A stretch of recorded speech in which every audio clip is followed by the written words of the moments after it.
A'udzubillahi minasyaitonirrajim. Bismillahi tawakkaltu 'alallah wala haula wala quwata illa billahil aliyul azim. Alhamdulillahirabbil alamin. Assalatu wassalamu ala asrofil anbiya'i wal mursalin wa ala alihi wa sahbihi ajmain. Rabbi shrah li sadri wa yassir li amri wahlul 'uqdatan min lisani yafqahu qawli waj'al li waziran min ahli. Alhamdulillah. Baik, sahabat sekalian, kita akan langsung masuk. Jadi ini dari pertanyaan ya, sahabat-sahabat. Jadi judul yang diambil hari ini adalah hikmah dibalik mengharapkan keuntungan akhirat, gitu. Nah, kita lihat di Quran Surat Asy-Syura, Quran Surat 42 ayat 20. Ini pertanyaannya. Jadi di grup ada pertanyaan terkait mohon penjelasan Quran Surat Asy-Syura ayat 20. Kita sama-sama baca dan kita coba lihat seperti apa cara membacanya dengan menggunakan kitabullah ya. Jadi kita hanya menggunakan Al-Quran dan hadis. Jadi ada satu hadis yang saya gunakan hari ini, tapi kita tadabbur. A'udzubillahi minasyaitonirrajim. Bismillahirrahmanirrahim. Barang siapa yang menghendaki keuntungan di akhirat, kami tambahkan baginya keuntungan itu. Dan barang siapa menghendaki keuntungan di dunia, kami berikan kepadanya daripada keuntungan dunia itu, dan tidak ada baginya bagian di akhirat. Gitu. Nah, jadi ini yang ditanyakan. Jadi sahabat-sahabat, orang yang tidak beriman kepada hari akhir ya, itu kalau di Al-Quran dijelaskan bahwa kecenderungan akhlaknya buruk gitu ya. Ya karena kalau orang itu tidak beriman kepada Allah dan hari akhir, maka yang tersisa ya etika ya. Jadi kalau di dalam dunia usaha itu biasanya ada mata kuliahnya khusus yang namanya etika bisnis gitu ya. Jadi etika bisnis itu seringkali rontok ya karena orang akhirnya dihadapkan antara mau menjalankan etika atau memperoleh keuntungan yang lebih besar gitu. Nah, jadi seringkali etika sendiri itu adalah norma-norma yang dibuat oleh manusia yang dianggap itu sebagai nilai-nilai yang terbaik yang harus dijalankan gitu ya. Sehingga orang diatur oleh moral, etika, begitu kan ya. Tapi kenyataannya ya ketika dihadapkan dengan keuntungan dunia, orang banyak yang rontok gitu ya.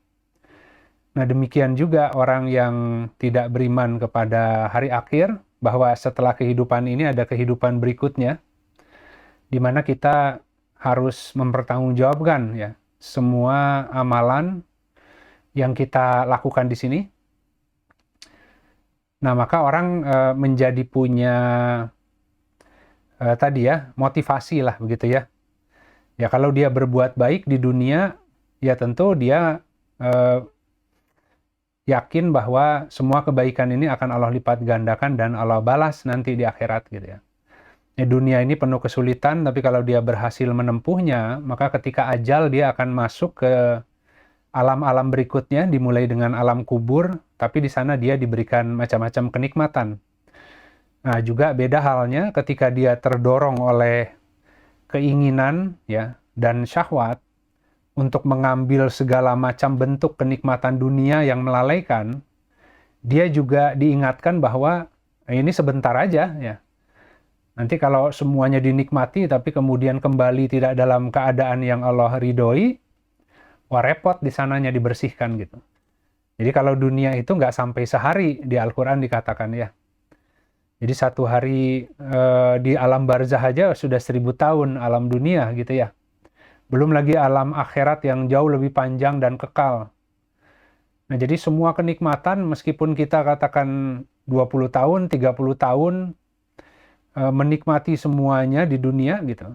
Kalau ternyata kembali dalam keadaan gagal tuh, penuh kotoran, nggak ada apa-apanya, seakan-akan dia belum pernah diberi kenikmatan, saking pedihnya azab yang akan dia hadapi, begitu kan ya.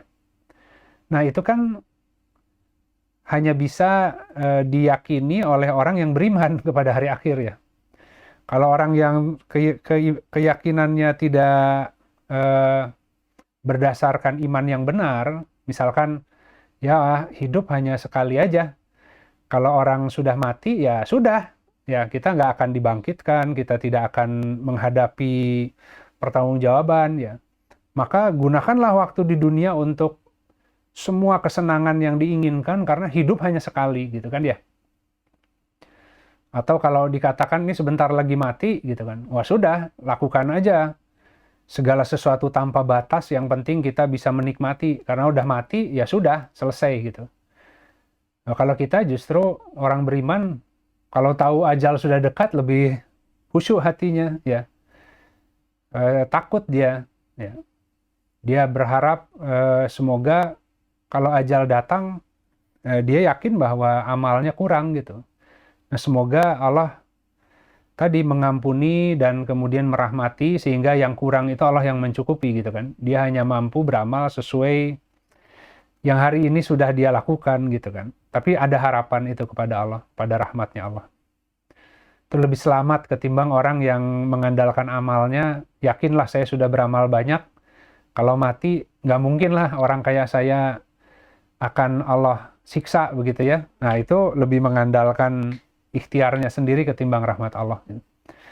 Pasti kurang, ya, pasti kurang. Sudah berapa banyak sih berbuat baik, bersyukur atas nikmat Allah, ya, ya punya harta disedekahkan, ya. Kemudian punya tenaga disedekahkan. Nah dia merasa cukup, padahal ini bisa bernafas, ya. Kemudian diberi kehidupan, punya pasangan, punya ya segala macam ya. Mata bisa melihat, telinga bisa mendengar, kesehatan tubuh sehingga bisa beraktivitas, indera perasa sehingga bisa menikmati makanan, itu semua juga harus disyukuri sebenarnya. Jadi semua kebaikan yang kita lakukan kalau dihitung-hitung dengan semua nikmat yang Allah sudah kasih, pasti kurang gitu. Nah, tapi tadi kita beramal ya semampu kita dengan mengharapkan rahmat Allah nanti ya. Memaafkan kita terhadap semua kekurangan kita dan menutup segala hal yang masih ada keburukan di kita. Tapi karena kita orang yang sedang berjuang untuk merubah diri, ya semoga Allah melewatkan saja gitu ya. Meskipun keburukannya masih ada, tapi Allah tutup dan Allah tidak hitung. Nah, itu disebut yang maha penerima taubat tuh begitu. Jadi orang yang diterima taubatnya itu belum tentu sudah mutahharun, sudah bersih. Tapi karena sedang dalam jalan pertaubatan, Al-Ghafur yang maha menerima taubat, itu Allah menutupi aibnya. Ketika meninggal, taubatnya masih dalam proses ya. Masih banyak kotorannya gitu. Tapi ya karena tadi ya, upayanya untuk kembali ke Allah, maka Allah akan, ya nggak dihitung lah yang buruk-buruknya ya, yang baik-baiknya aja yang Allah hitung gitu. Beda dengan Al-Afu yang maha pemaaf, maka tadi Allah hapus semua gitu keburukannya itu ya. Makanya kalau Lailatul Qadar doanya bukan kepada yang maha pengampun, tapi kepada yang maha pemaaf begitu ya. Nah jadi kembali lagi, orang yang tadi tidak percaya kepada akhirat, ya tentu apa yang membatasi dia untuk terus berlaku baik ketika datang berbagai godaan gitu.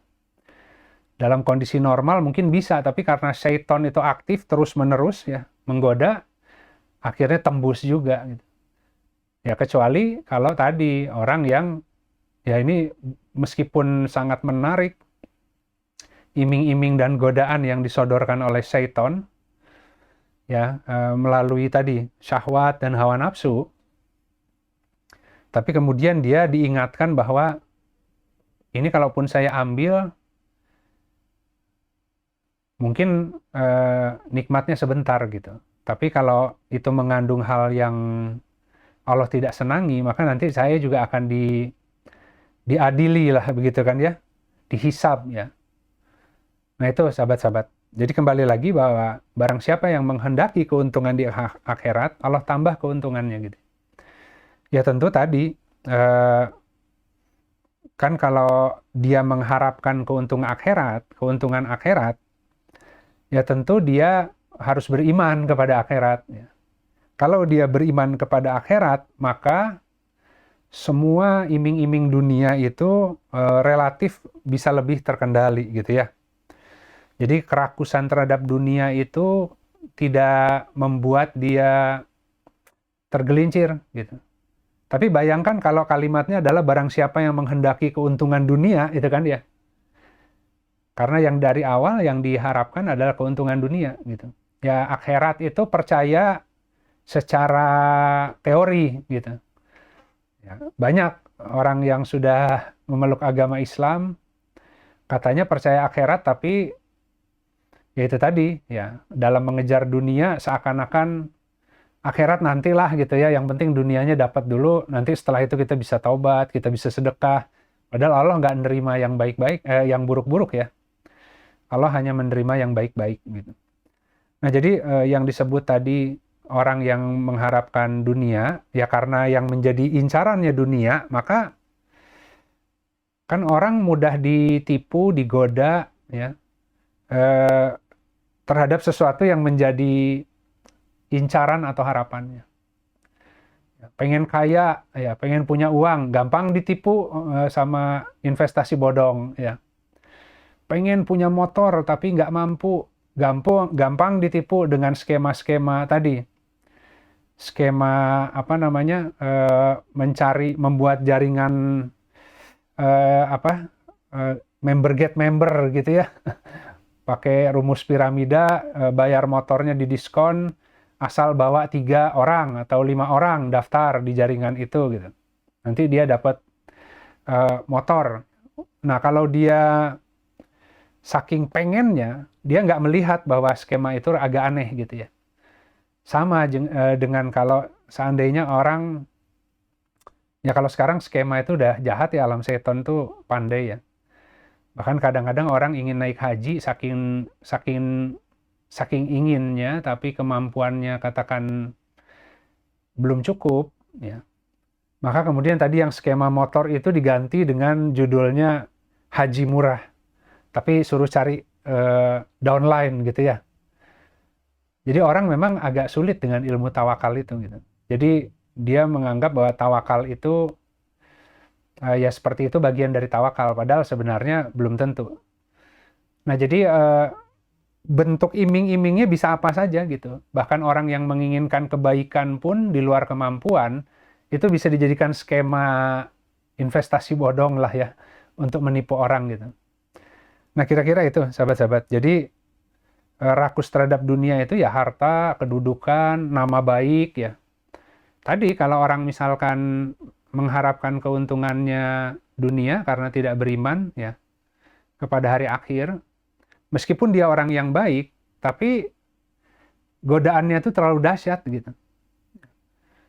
Ya katakanlah dia orangnya baik, tapi kemudian ketika disinggung oleh orang lain atau direndahkan oleh orang lain, mungkin yang menjadi hawa nafsunya adalah tadi rela mati demi nama baiknya gitu.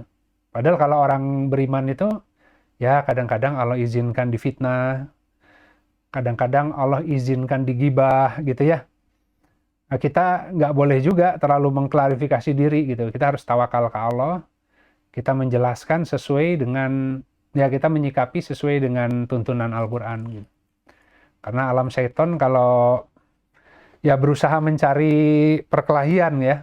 Jadi kalau mukmin kemudian mudah digoda, akhirnya emosi ya. Bisa karena hartanya diambil, bisa karena nama baiknya diambil. Nah cenderung akhirnya memperturuti hawa nafsu gitu untuk melawan itu gitu. Nah, sama aja dengan debat agama ya. Semuanya belajar Al-Quran, semuanya belajar agama, tapi ketika berdiskusi karena merasa paling ngerti gitu kan ya, atau itu terkait nama baik, ketika dikoreksi orang tidak terima ya, apalagi di depan umum, maka dia akan menggunakan ilmu retorikanya gitu. Ya kalau salah ya salah saja gitu ya, akui gitu. Nah itu tapi kadang-kadang kan orang terlalu jaim ya, nama baik itu sesuatu yang seakan-akan eh, patut diperjuangkan, eh, ya itu tadi dengan segala cara gitu. Nah itu sahabat-sahabat, jadi kenapa kemudian ini barang siapa menghendaki keuntungan di akhirat, maka Allah tambahkan keuntungan yang banyak ya bagi dia ya. Ya karena banyak hal di dunia yang haknya tidak diterima secara penuh, banyak hal di dunia yang dia harus merelakan begitu ya, meskipun dia katakan disakiti orang lain tapi menempuh jalan sesuai yang lebih baik. Nah, di sana nanti akan banyak memperoleh keuntungan tak terduga di balik sikapnya yang baik itu gitu. Nanti kita akan lihat di ayat-ayat selanjutnya. Nah, kemudian kita lihat di pembahasan selanjutnya di Quran surat Asy-Syura ayat 22 sampai 23. Saya ambil bagian ya sesuai dengan yang dibutuhkan untuk menjelaskan maksud. Nanti silakan lihat lengkapnya. Dan orang-orang yang beriman dan beramal soleh, mereka berada di dalam taman-taman surga, nih, Raudatil Jannah, gitu ya. Bagi mereka apa yang mereka kehendaki di sisi Rob mereka. Gitu. Demikian itulah karunia yang besar. Ya. Demikian itulah yang menggembirakan Allah, gitu, yaitu hamba-hambanya yang beriman dan beramal soleh. Jadi persoalan kita itu diberikan keuntungan itu sederhananya bagaimana membuat Allah ridho aja gitu ya. Ya tentu cara membuat Allah ridho adalah dengan bertakwa kepada Allah. Cara untuk bertakwa ya harus beriman dan beramal soleh. Agar bisa beriman, maka harus taubat gitu. Jadi ada sequence gitu ya. Meskipun sederhana kalimatnya, tapi itu adalah tahapan gitu. Orang mau menyenangkan Rob itu harus ya tadi bisa bertakwa, dan bertakwa itu adalah beriman dan beramal soleh. Untuk bisa beriman harus taubat. Untuk bisa taubat gitu ya, ya tentu tadi harus ada ya ada undangan lah ya gitu ya. Ada taufik Allah, ada taufik dan hidayah Allah sehingga orang ingin berubah gitu ya. Jadi nggak bisa orang itu bertaubat itu hanya karena keinginannya sendiri. Kalau tiba-tiba saya capek dengan kehidupanku, saya ingin berubah menjadi lebih baik, itu artinya Allah memberikan rahmat gitu. Jadi mungkin ada hal-hal yang dia lakukan, ada apa ya, harapan, keinginan di hatinya gitu ya. Yang itu Allah respon dengan segera gitu, dengan memberikan taufik ya. Sehingga dia bisa melanjutkan tuh apa yang tadi kehendak yang baik itu gitu. Nah, jadi kita lihat bahwa kalau Allah gembira, kalau Allah ridho gitu ya. Jadi ini kan demikian ini yang menggembirakan Allah, yaitu hamba-hambanya yang beriman dan beramal soleh. Ya. Allah sangat senang ya ketika ada hamba yang bertobat. Nanti kita lihat ada hadisnya setelah ini. Tapi balik lagi bahwa di sini kalimatnya bagi mereka apa yang mereka kehendaki di sisi Rob ya. Jadi yang kita kehendaki itu kan sebenarnya hayatan thayyibah ya. Kehidupan yang baik, dan kehidupan yang baik hayatan thayyibah itu keuntungan dunia akhirat gitu. Jadi jangan sampai tadi memperoleh keuntungan dunia tapi akhiratnya rugi gitu. Atau hanya memperoleh akhirat tapi dunianya, bagian dunianya dilupakan atau tidak diperoleh gitu. Tapi hayatan thayyibah itu mencakup semua gitu. Dunia akhiratnya gitu. Nah, hayatan thayyibah ya, kehidupan yang baik itu hanya ada di sisi Allah khazanahnya gitu. Allah akan buka ya dan tunjuki jalannya jika takwa. Jadi sebenarnya di dunia ini ada jalan menuju langit. Orang dikasih sorga itu ada jalannya gitu. Nah, jalannya itu Shiratal Mustaqim. Nah, Shiratal Mustaqimnya itu ditempuhnya waktu di dunia. Gitu, bukan setelah meninggal. Jadi selagi masih hidup di dunia ini, dia harus menempuh sebuah jalan yang jalan itu, dengan dia menempuh jalan itu, dia memperoleh keridhaan Allah gitu. Itu yang disebut Shiratal Mustaqim, jalan yang lurus bagi setiap orang sesuai dengan fitrahnya gitu. Nah, Shiratal Mustaqim itu hanya ada di sisi Allah khazanahnya. Makanya kalau kita sholat, kita mohon ihdinas Shiratal Mustaqim. Itu aja yang paling jadi inti gitu. Kenapa kita mohon ihdinas Shiratal Mustaqim? Karena kita nggak tahu, makanya kita mohon untuk diberi petunjuk kepada jalan yang lurus gitu. Nah, saking tadi ya, saking luar biasanya godaan itu, maka manusia itu cenderung dibelokkan oleh syahwatnya, oleh hawa nafsunya, ya, oleh tadi ya, godaan syaiton, perhiasan dunia. Nah, untuk kemudian bisa kembali melihat di balik semua ujian godaan itu jalan yang paling lurus yang Allah kehendaki, ya, yaitu ya tentu harus dari Allah gitu ya. Kita harus mohon gitu. Nah, jadi kembali bahwa hayatan thayyibah ada di Shiratal Mustaqim itu. Dan orang akan semakin membangun jembatan untuk bertemu Allah itu melalui jalan itu. Akan semakin mengenal Allah kalau menempuh jalan itu. Spesifik bagi setiap orang. Nah, jadi Allah gembira intinya gitu. Jadi bagaimana caranya membuat Allah gembira? Ya, yaitu beriman dan beramal soleh gitu ya. Nah, kita akan lihat di hadis berikutnya ya. Ini hadis riwayat Bukhari dan Muslim. Ini, sorry, saya koreksi sebentar. Salah Allahnya. Oke, jadi kegembiraan Allah ya. Kegembiraan Allah atas hamba yang bertaubat gitu. Ini hadis riwayat Bukhari dan Muslim. Sesungguhnya Allah itu begitu bergembira dengan taubat hambanya gitu ya. Melebihi kegembiraan seseorang di antara kalian yang menemukan kembali untanya yang telah hilang di suatu tanah yang luas. Gitu. Nah, ini sedang di padang pasir, nih ada riwayat yang lebih panjangnya. Orang sedang di padang pasir, membawa perbekalan, ditaruh di atas unta, semua makanan minumannya. Untanya lepas, kabur ya. Jadi di tengah padang pasir nggak ada orang, terik panas, langsung putus asa, nah gitu ya. Gimana caranya akan survive, akan hidup melintasi padang pasir sementara kendaraan nggak ada, harus mengandalkan kaki. Tapi minum, makan, semua perbekalannya ada di atas unta yang hilang gitu. Nah, tapi kemudian setelah dia mencari tidak ada harapan gitu ya. Dia tertidur, begitu bangun ternyata ada di sebelahnya gitu. Nah, itu bayangkan bahagianya seperti apa gitu ya. Bayangkan bahagianya seperti apa gitu. Nah, Allah itu jauh lebih bahagia ya begitu ada hambanya yang taubat gitu. Nah, jadi apa itu taubat ya? Jadi kan kalau ingat Allah itu zikir ya. Jadi yang disebut zikir itu adalah ingat kepada Allah gitu.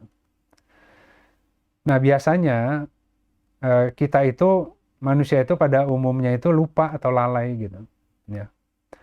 Nah, ketika orang itu ingat kepada Allah, ya, setelah lupa dari dan lalai ya,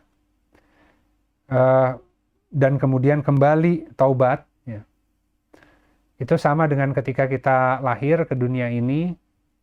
Ya, kita tumbuh besar ya di semua fase usia ya, dari anak-anak, remaja, dewasa awal dengan semua episode yang dialami oleh masing-masing ya, baik itu perkembangan pikiran, emosional ya, psikologi, semua kan mengalami krisis identitas, mencari siapa dirinya gitu ya, berusaha untuk berbaur, mencari lingkungan pergaulan, sampai kemudian ya hidup otomatis aja gitu. Ya alhamdulillah ada orang yang dari kecil karena lingkungan rumah tangganya bagus, orang tuanya mendidik dengan tradisi-tradisi Islam dan juga mengajarkan banyak hikmah melalui contoh. sehingga mungkin dari kecil juga sudah relatif tidak terlalu jauh menyimpang lah begitu ya. Tapi sebagian besar ya mengikuti fase umum ya. Ada yang anaknya, bapaknya ustadz ya anaknya tetap saja mengikuti fase umum manusia ketika remaja melakukan banyak eksplorasi gitu ya. Tapi ada titik balik ya, meskipun itu tidak ke semua orang ya. Ada titik balik di mana kemudian setelah tadi ya menjalani kehidupan, melakukan eksplorasi di berbagai minat dan kesenangannya, tiba-tiba ada takdir-takdir yang membuat dia kembali mengingat Allah gitu. Dan kemudian tadi menempuh jalan untuk kembali, ya itu yang disebut taubat gitu. Jadi taubat adalah pintu ketika orang itu sedang lalai, sibuk dengan dunia ya. Tiba-tiba ada sebuah titik, sebuah pintu yang orang akhirnya mulai membangun jalan kembali ke Allah ya. Mencari jalan atau wasilah untuk kembali gitu.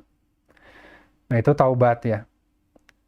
Nah jadi kembali lagi tadi, orang yang sudah sekian tahun, Allah yang dari awal menciptakan, memberi semua kenikmatan, ya dia berterima kasih ke orang tuanya, dia terima kasih ke lingkungannya, berterima kasih kepada keberuntungannya, tapi tidak pernah menyadari bahwa itu semua Allah yang atur melalui takdirnya ya.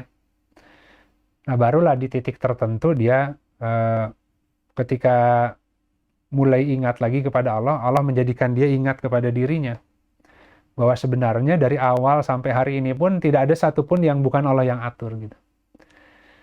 Nah, di titik itu tuh Allah sangat bergembira gitu ya. Allah sangat bergembira gitu.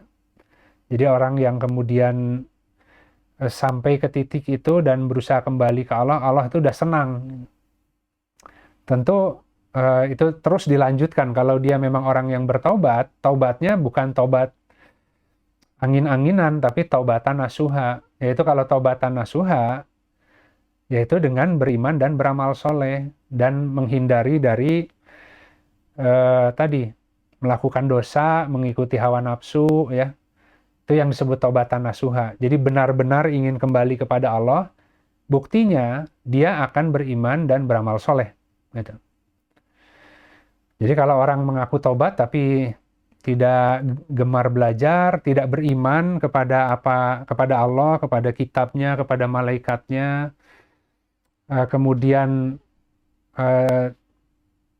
tadi ya ilmunya tidak berubah kepada yang lebih baik, lingkungannya tidak berubah dengan yang lebih baik, ya itu masih patut dipertanyakan. Tapi kalau orang yang diterima taubatnya, ilmunya akan banyak yang terkoreksi karena Allah mulai mengajari. Kemudian temannya juga mulai memilih karena banyak teman yang nggak pas begitu ya. Tadi kerjanya gibah, kerjanya mengajak kepada jalan yang buruk gitu kan ya. Nah bertahap dia mulai mundur pelan-pelan ya. Mulai mencari di mana nih saya bisa berkumpul dengan orang-orang yang sama-sama bertobat, karena udah nggak nyambung kalau ngobrol sama yang lingkungan lama. Karena kan yang dibahas dunia saja gitu ya. Nah kira-kira seperti itu sahabat-sahabat. Ini kita lanjut. Jadi ini di Quran Surat Asyura, Quran Surat 42 ayat 27. Dan sekiranya Allah melapangkan rizki untuk hamba-hambanya, niscaya mereka akan melampaui batas di muka bumi. Tetapi dia menurunkan dengan ukuran yang dia kehendaki. Sesungguhnya dia terhadap keadaan hamba-hambanya maha mengetahui, maha melihat. Jadi ini adalah penjagaan Allah terhadap ashabus sufah ya. Jadi yang disebut ashabus sufah ya, itu adalah para muhajirin yang mengikuti Nabi gitu ya. Jadi para muhajirin yang dari Makkah mengikuti Nabi hijrah ke Madinah, itu sesampai di Madinah ada yang tidak punya rumah ya, karena harta semua ditinggalkan, ya rumah, harta, tanah semua ditinggalkan di Makkah. Kemudian ketika sampai di Madinah, mereka adalah orang-orang fakir yang fokusnya ke agama begitu ya, sehingga tidak punya rumah, sehingga kemudian kemudian Nabi itu di Masjid Nabawiyah itu membuat kanopi gitu ya, dan mereka itu di sana tempatnya gitu. Itu disebut Ashabus Suffah. Jadi Suffah itu kanopi lah, tempat yang teduh, yang dingin. Nah, itu para sahabat Nabi banyak yang seperti itu gitu. Nah, jadi maksudnya bukan kita harus seperti itu, tapi intinya adalah gini. Tadi Allah itu menurunkan rizki ya dengan ukuran ya. Nah, karena Allah tahu kalau Allah melapangkan rizki ya bagi hambanya ya, di luar yang kadar yang mereka mampu menerimanya, itu mereka yang tadinya adalah para muhajirin yang mengikuti Nabi, fokusnya itu kan mereka adalah musafir yang berihram. Semuanya ingin menuju Baitullah. Dengan mengikuti Nabi itu kita punya hajat ingin dicintai Allah. Makanya kita mengikuti Nabi gitu ya. Nah, orang-orang yang berhijrah mengikuti Nabi, ya, kalau seandainya Allah lapangkan rezekinya dan tidak dikadar, banyak yang kemudian jadi nggak mengikuti gitu. Jadi mereka tidak lagi akan melihat dunia ini sebagai sebuah tempat untuk para musafir yang transit gitu ya. Yang kita tuh ada tujuannya adalah di balik dunia ini gitu. Nah, dunia ini adalah alam perbekalannya yang kita harus berjuang, berusaha agar Allah ridho, dan setelah itu kita akan bisa melewatinya dengan perbekalan yang cukup, yaitu takwa, sehingga bisa menempuh alam-alam selanjutnya yang jauh lebih panjang dan lebih berat gitu.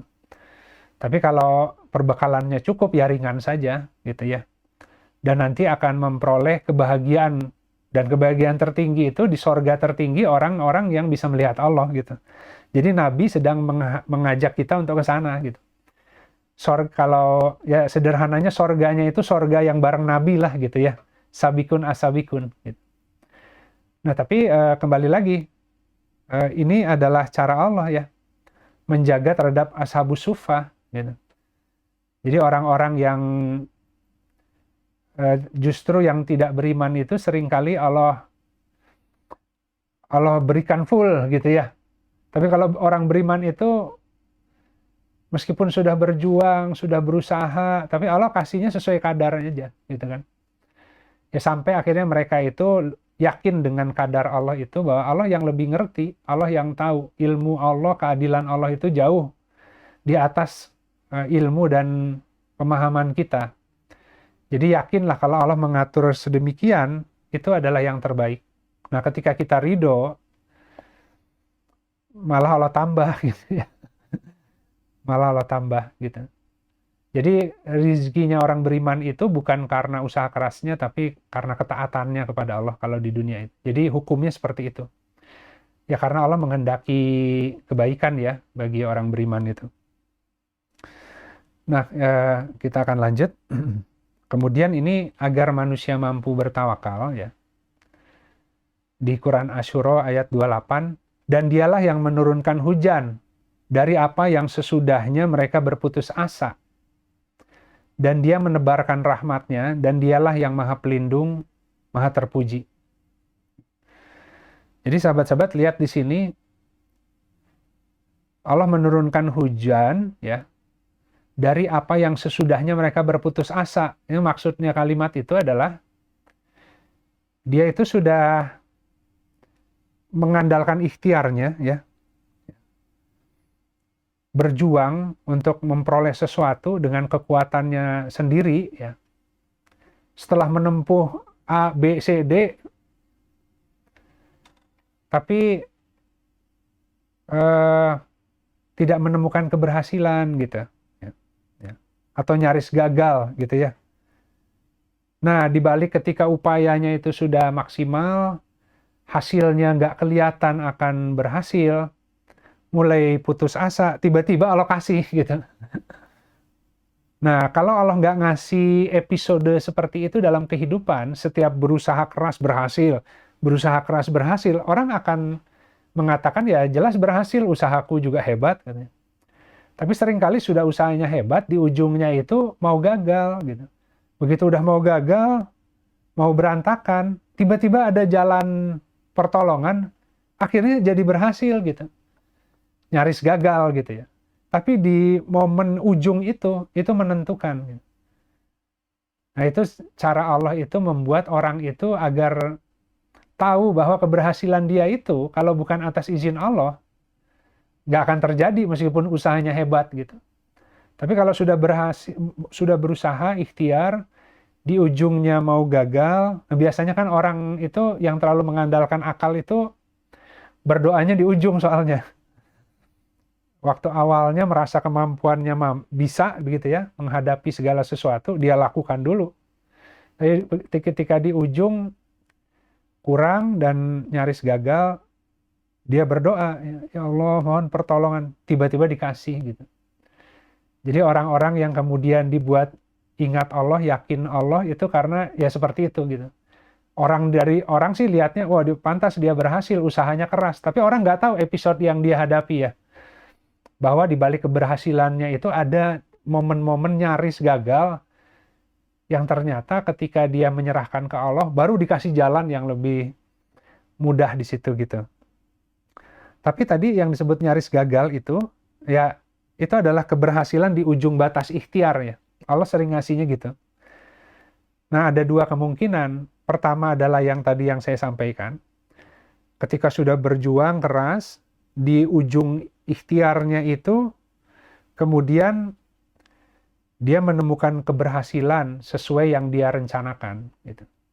Tapi dengan momen hampir nyaris gagal, tiba-tiba ada bantuan, akhirnya berhasil, dia jadi ingat bahwa bukan karena tadi ya, bukan kekuatanku semata gitu. Itu karena ada kehendak Allah dan pertolongannya di ujung. Gitu. Atau benar-benar gagal gitu. Akhirnya tidak berhasil gitu. Tapi kemudian di luar rencana, alokasi jalan lain yang lebih baik. Nanti setelah dia menempuh, baru dia ngerti, waduh, coba kalau berhasilnya yang kemarin. Nggak akan sampai kepada kenikmatan sekarang yang lebih tinggi.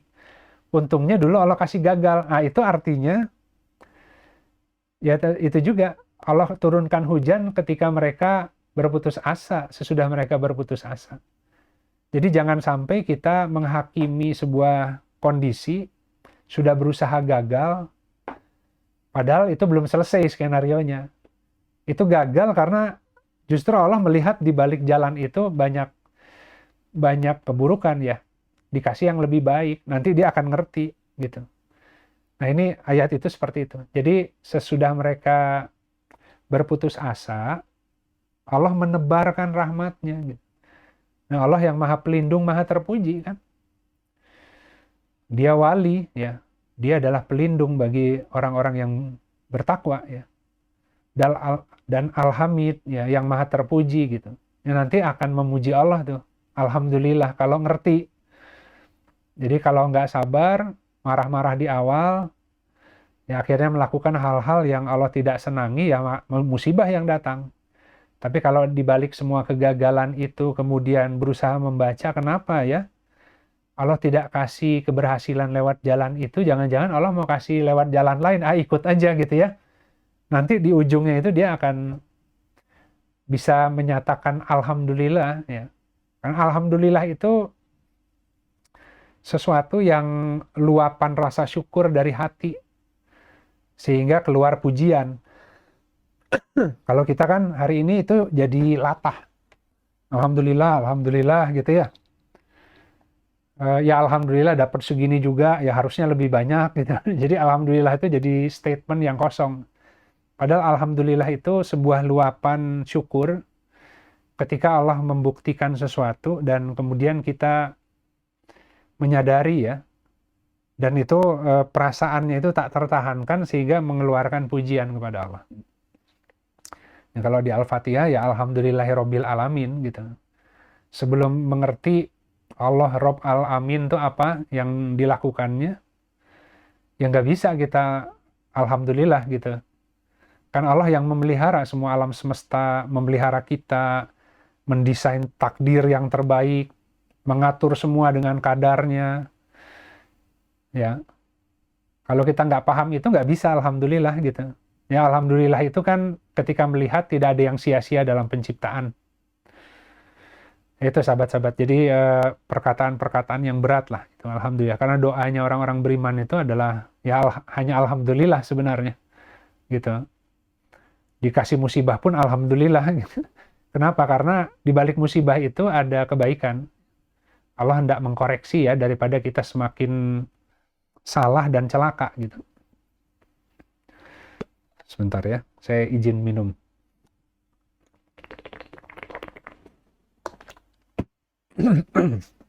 Baik, kita lanjut. Nah, di Asyura ayat 30, jadi pakai Asyura semua ya banyaknya ya, karena kan yang ditanya Asyura, jadi di Asyura itu ya dijelaskan terkait tadi yang ditanyakan di ayat 20. Jadi ini Al-Quran menjelaskan Al-Quran sendiri gitu. Ini hikmah dibalik kegagalan ya tadi. Dan apa yang menimpamu dari satu musibah, maka disebabkan oleh perbuatan tangan-tanganmu sendiri. Dan dia, Allah, memaafkan kebanyakan dari kesalahan-kesalahanmu. Jadi kalau semua kesalahan kita itu Allah timpakan musibahnya, kita hancur. Ya, kita hancur. Ya. Ini aja, jangankan melakukan perbuatan, ketika kita meragukan saja ya, ketika kita khawatir tentang keadaan kehidupan kita, aduh gimana nih besok anak sekolah, aduh gimana nanti ke depan, takut ini, takut itu. Kalau itu Allah timpakan musibahnya karena kesalahan itu hancur kita, gitu. Ya, karena seakan-akan kan kita menghina Allah ya, menghina Tuhan. Seakan-akan Allah nggak ngasih rizki gitu. Seakan-akan dia itu harus mikir sendiri untuk rizkinya itu. Padahal ya beriman, beramal soleh, bertakwa, Allahnya senang, Allah kasih rizkinya ya. Untuk yang di depannya semua kebutuhannya yang banyak, banyak yang tak terduga, ya takwa itu diberi rizki tak terduga. Dari arah yang tak terduga juga gitu ya, dari segala arah. Nah jadi bayangkan ya, jangankan kita berbuat ya, kalau Allah tidak memaafkan kebanyakan dari kesalahan kita, memprasangkai Allah dengan macam-macam, wah udah habis kita nih gitu. Tapi yang Allah timpakan itu ya sedikit aja gitu, supaya menjadi koreksi buat orang itu gitu. Ya sebagian besarnya sudah Allah maafkan gitu. Ya Allah tahu, Allah yang menciptakan, Allah tahu kelemahannya makhluk. Ya. Tapi kalau tadi ada kesalahan yang dilakukan, sebenarnya kesalahannya itu banyak sekali gitu. Kan dosa yang paling Allah tidak ampuni syirik gitu. Dan kebanyakan kita melakukan syirik sebenarnya, lebih mengandalkan yang selain Allah. Ya. Tadi mengandalkan togut, ya, berhala-berhala ya, atau ilah ya. Mengikuti kecenderungan hawa nafsunya sendiri, nggak mau nanya ke Allah kan, takut dilarang karena udah pengen gitu. Pengennya hawa nafsu gitu. Nah, tapi ya di balik kegagalan itu ya ada pelajaran gitu. Dan sebenarnya itu adalah sebuah penimpaan yang mengandung hikmah gitu.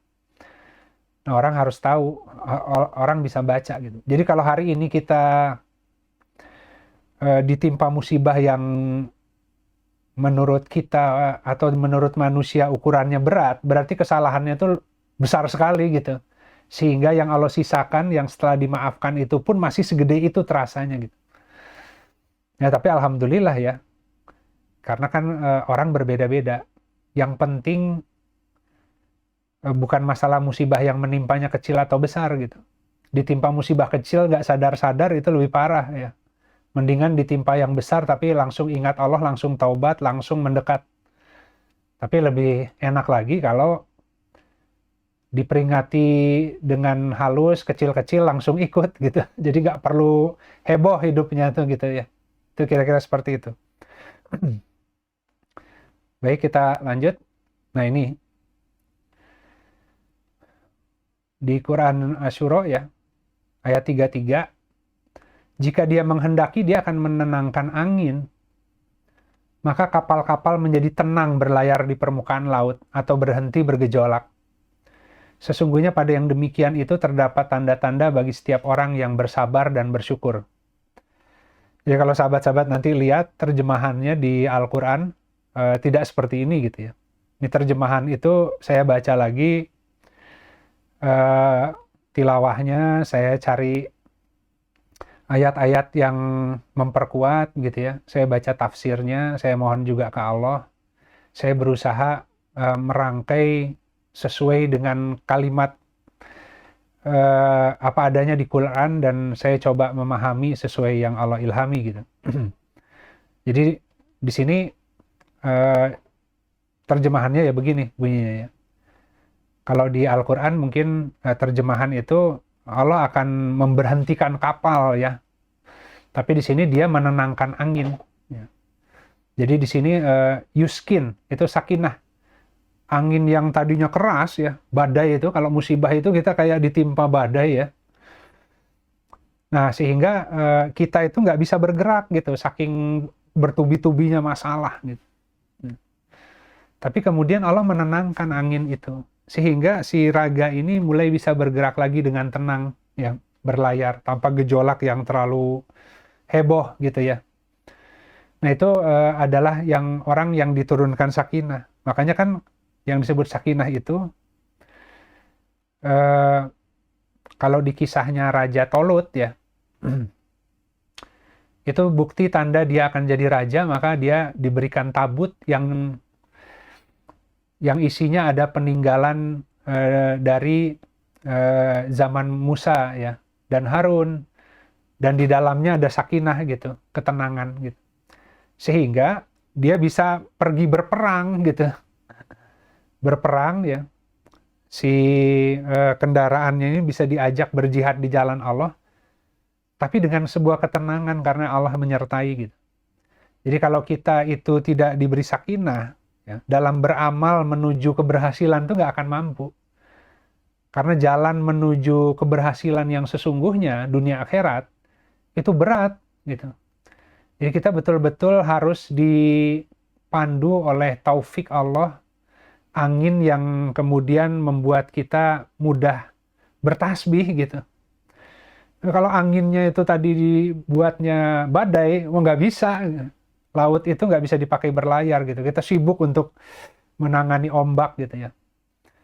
Jadi ini adalah tanda-tanda bagi setiap orang yang bersabar dan bersyukur. Jadi intinya sahabat-sahabat, itu pentingnya kenapa mukmin itu mukjizatnya adalah tidak ada sikap di luar dua itu. Kalau ditimpa sulit ya dia sabar, kalau diberi nikmat dia syukur. Itu mukjizat, itu adalah keajaibannya seorang muslim lah gitu ya, mukmin gitu ya. Bahwa dia tidak mengenal sikap di luar itu. Nah, bagi orang yang bisa bersyukur dan bersabar terhadap apapun yang menimpanya, maka tadi Allah akan menenangkan angin. Ya, jadi taufiknya Allah, meskipun kita banyak ujian, tapi Allah memberikan taufik dan ketenangan sehingga kita bisa terus mengarungi badai ujian itu dengan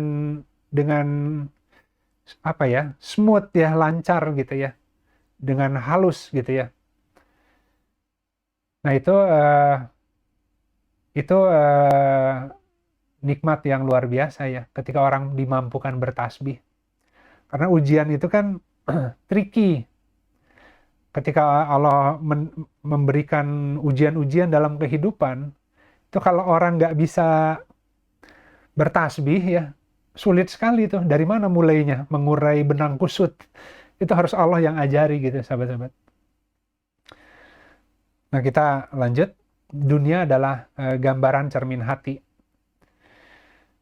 Ini Asyura juga ya 40-nya. Dan balasan terhadap satu keburukan adalah keburukan yang serupa. Maka barang siapa yang memaafkan dan memperbaiki ya perbuatan orang yang berbuat buruk kepadanya, maka upahnya adalah atas tanggungan Allah. Sesungguhnya dia tidak menyukai orang-orang yang zalim. Ya. Jadi ini antara lain adalah hikmah di balik mengharapkan keuntungan akhirat.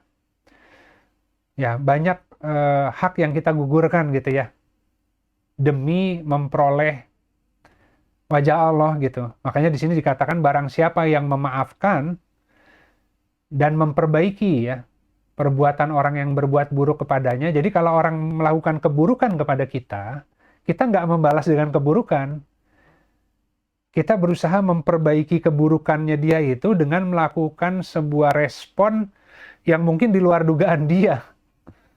Nah, orang diserang bukannya malah nyerang balik kok. Ya sudah, dia malah memaafkan, dia malah merangkul. Itu hal-hal yang tidak di luar ekspektasi orang yang melakukan penyerangan gitu. Makanya di ayat lain, ya seperti orang yang kemudian tadinya bermusuhan, tapi akhirnya menjadi seperti sahabat setia gitu ya. Jadi sebenarnya akhlaknya Islam, akhlaknya Allah itu ya, kalau Allah menghiasi kita dengan itu, kita akan merespon berbagai aksi dunia itu terhadap kita ya, dengan respon atau reaksi yang berbeda gitu. Kebalasan tidak dibalas dengan kejahatan tidak dibalas dengan kejahatan. Kejahatan dibalas dengan kasih sayang, tapi bentuk kasih sayangnya tentu yang sesuai ya.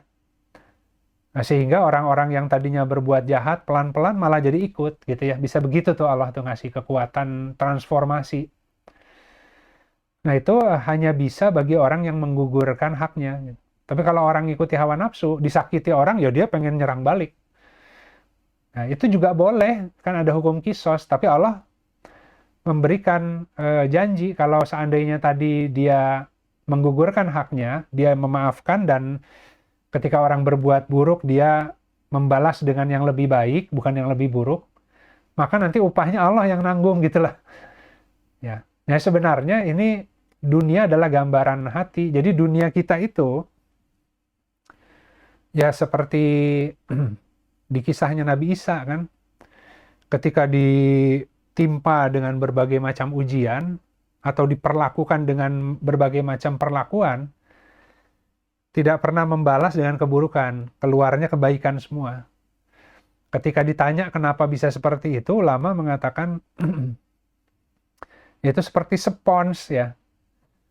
Bagaimana kalau seandainya di dalam diri seseorang itu memang sudah tidak ada keburukan, mau diapa-apain juga, yang keluarnya ya tetap kebaikan gitu. Jadi kalau kita cuci mobil tuh ada spons tuh, kan biasanya nyerap sampai ke dalam tuh, ada air sabun, air kotor ya. Nah, ketika dia ngembang, itu kan kelihatan bersih. Kalau dia diremes, dipencet, kalau dia masih ada cairan di dalamnya atau sabun, keluar lagi kan.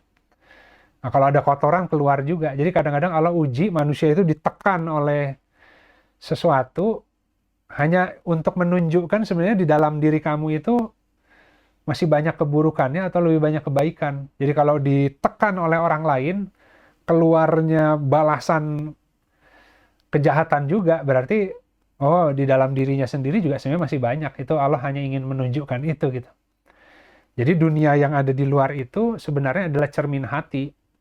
Kalau hatinya sudah bersih, ya luarnya nggak ada yang menjadi problem ya, karena sudah baik saja gitu. Jadi dunianya itu juga akan berubah menjadi baik gitu. Makanya Allah tidak merubah keadaan satu kaum kecuali mereka merubah apa-apa yang ada di dalam dirinya itu.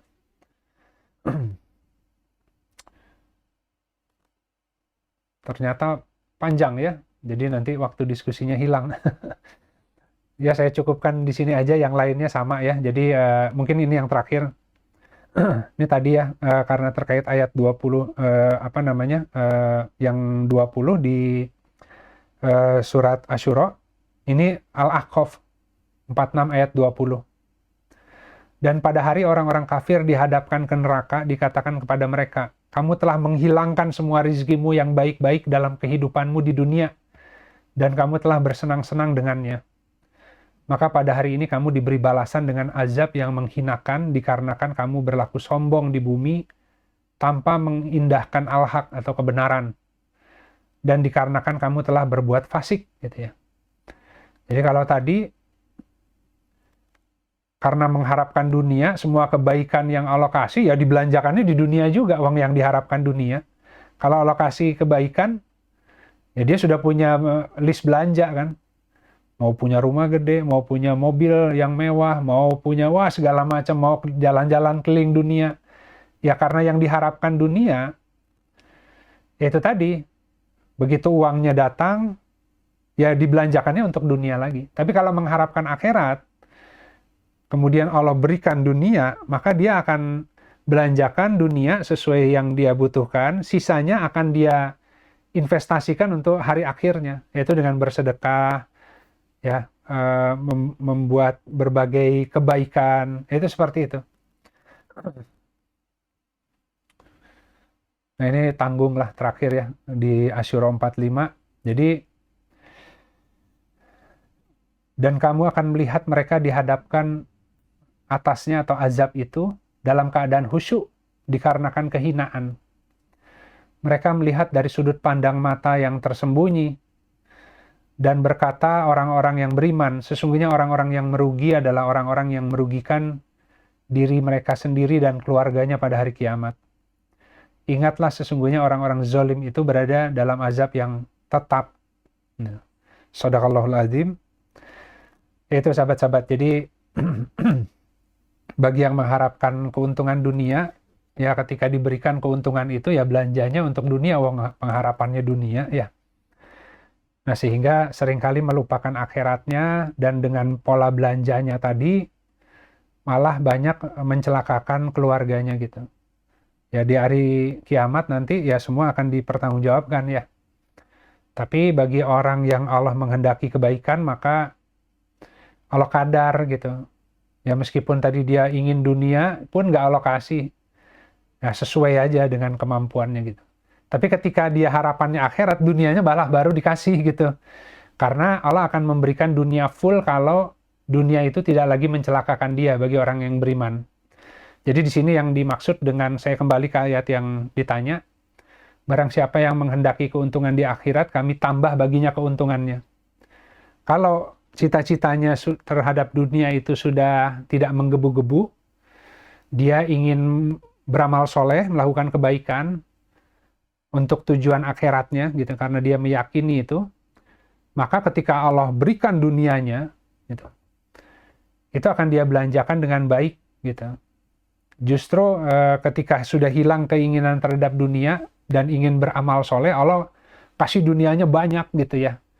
Jadi Allah akan kasih sebanyak-banyaknya dunia kalau dunia itu tidak mencelakakan gitu. Tapi karena Allah tahu kemampuan kita masih mudah dibelokkan, ya jadi Allah kadar. Demikian, alhamdulillah. Assalamualaikum warahmatullahi wabarakatuh. Ya, terima kasih telah hadir siang ini untuk meramaikan suasana ya. Khususnya sebenarnya bukan butuh suasana yang ramai, butuh suasana hati yang butuh gitu. Karena jawaban itu akan Allah permudah ketika yang hadir butuh. Jadi pesertanya 100 tapi semuanya nggak ada yang butuh, yakinlah Allah nggak akan kasih jawaban yang baik ya. Tapi kalau datang satu orang saja bertanya dan sangat butuh, mengharapkan pertolongan Allah, seringkali kita dijadikan saluran untuk membahas Al-Quran dengan mudah karena ada yang membutuhkan gitu. Jadi saya yakin kajian Rabu ini bisa terselenggara dan bisa mengalir ya, penjelasannya itu semata-mata karena banyak sahabat-sahabat yang khusyuk hatinya, tertunduk, ingin butuh jawaban ya terhadap banyak kebingungan menghadapi gelar harian lah begitu. Jadi saya yang memperoleh memperoleh berkahnya justru dari pertanyaan. Tanpa pertanyaan sahabat-sahabat mungkin kalau belajar sendiri itu nggak akan sama gitu. Ya, kita kalau untuk belajar sendiri itu kadang Allah kasihnya itu ada batasan ilmu. Tapi ketika ilmu itu dibutuhkan dan akan digunakan untuk sedekah, biasanya Allah kasih pengajaran, ilmu itu jadi lebih mudah untuk menguasai dan menyampaikannya gitu. Jadi alhamdulillah sekali lagi saya menghimbau bagi sahabat-sahabat semoga tetap tadi ya, segala hal yang menimpa, yang bingung, itu tanyakanlah gitu ya. Semoga kita bisa diberi jawaban dengan mempelajari Al-Quran bagi kita agar ada panduan dalam kehidupan dunia. Sehingga dengan yang bertanya itu betul-betul menjadi sedekah bagi yang bertanya ya, bagi yang menjawab dan bagi yang mendengarkan gitu. Itu sahabat-sahabat. Jadi sekali lagi terima kasih. Ditunggu pertanyaan-pertanyaannya, tapi jangan ngarang pertanyaan hanya sekedar ingin tahu. Cari pertanyaan yang dibutuhkan. Setiap orang di sini kan punya problem, ada kebutuhan. Kalau pertanyaan itu nggak dijawab, kita tuh belum bisa tenang dalam berjalan besok hari. Itu pertanyaan begitu yang mengundang berkah itu. Tapi jangan kasih pertanyaan seperti kita lagi kuliah agama. Kalau yang kayak gitu nggak dikasih biasanya sama Allah gitu. Itu sahabat-sahabat. Jadi sekali lagi terima kasih. Yang hak dari Allah, yang batil dari saya pribadi. Hal-hal yang kurang tepat, semoga Allah yang menggantikan dengan ilmu yang hak. Semoga apa-apa yang kita bahas, Allah resapkan di hati kita, mencahayai, sehingga kita bisa berjalan dengan menggunakan tuntunan Allah dalam kehidupan sehari-hari. Baik, kita sama-sama akhiri kajian pagi ini dengan beristighfar dan kita tutup dengan doa kafaratul majelis. Astaghfirullahaladzim, alladzi la ilaha illa huwal hayyul qayyum wa atubu ilaik. Subhanakallahumma wa bihamdika asyhadu an la ilaha illa anta astaghfiruka wa atubu ilaik. Subhana rabbika rabbil izzati amma yasifun, wassalamun alal mursalin, walhamdulillahi rabbil alamin. Wassalamualaikum warahmatullahi wabarakatuh.